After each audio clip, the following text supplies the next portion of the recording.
Constantine!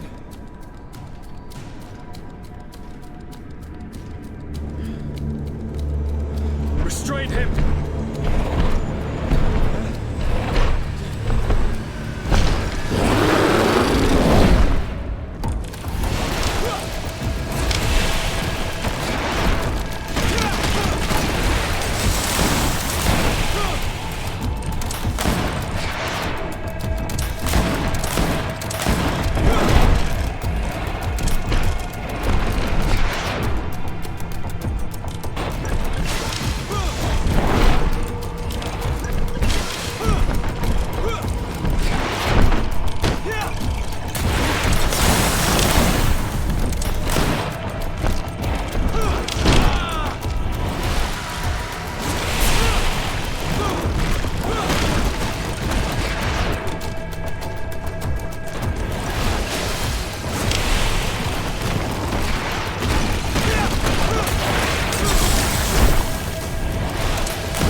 do not desire your death.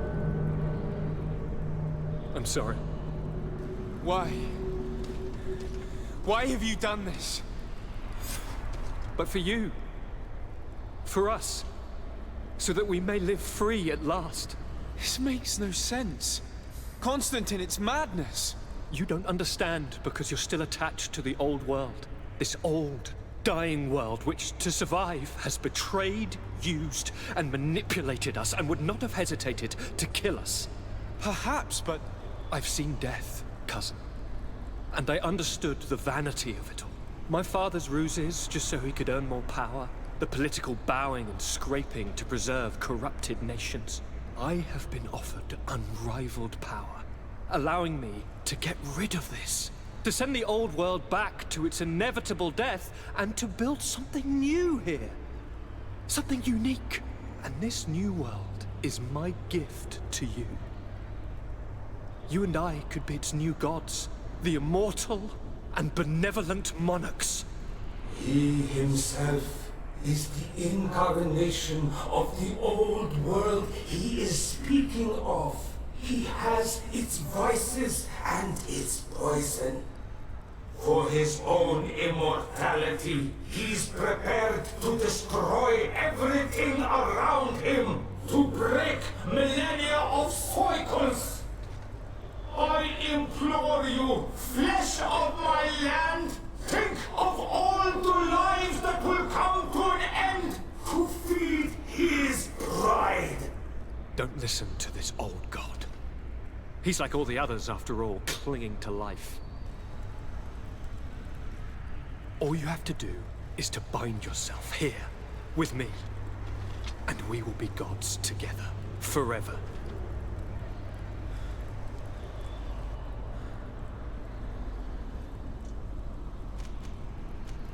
Come.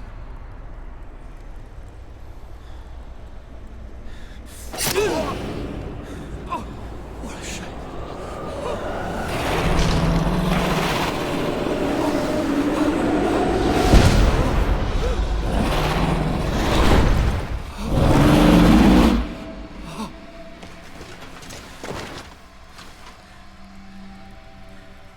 Good night, sweet prince.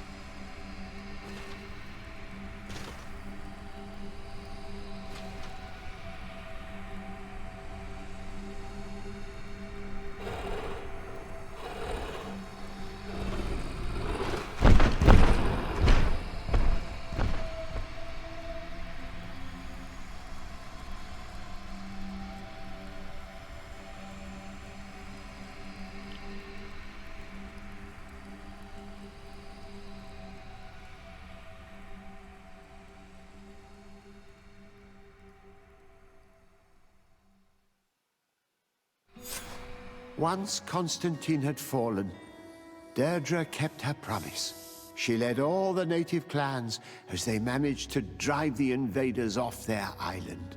The island found peace again, and nature took over the abandoned cities. But the old nations were plunged into war, and the Malicor grew ever more devastating. Those who bravely fought at Dorhad Genadu were celebrated everywhere. After all, if it weren't for this unlikely alliance, the island would have fallen into Constantine's greedy hands. This victory allowed Siora to become the Marl of her village. But she often leaves to be reunited with the one she believes to be her soulmate. Sieglinde took Kurt as an advisor, but he insisted on keeping his place alongside his former student and friend, watching his back, as he always had. Afra set aside her weapons and went back to her research on the native culture and flora of the island. It is said that she is even writing a book with the help of Dunkas's clan when not visiting her friends. For his bravery, Vasco was awarded the rank of commander. He now travels the sea at the head of a whole fleet, but he often comes back to visit his brother-in-arms. Petrus's ambitions have finally been fulfilled. He obtained the much-coveted title of Cardinal. Despite the responsibilities implied by such a title, he still sometimes visits the one he calls his child. Despite the help Ulan received, which allowed him to restore the importance of the seaside Nemeus, he still had to renounce the role of Marl as he faced the contempt of the other clans. After driving off the settlers, Deirdre started destroying what they had built.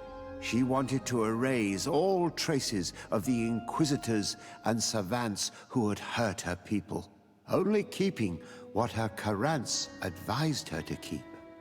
Thanks to the help Dunkas's clan received, it continued on its mission to heal the Earth. It attracted many young islanders who were eager to learn.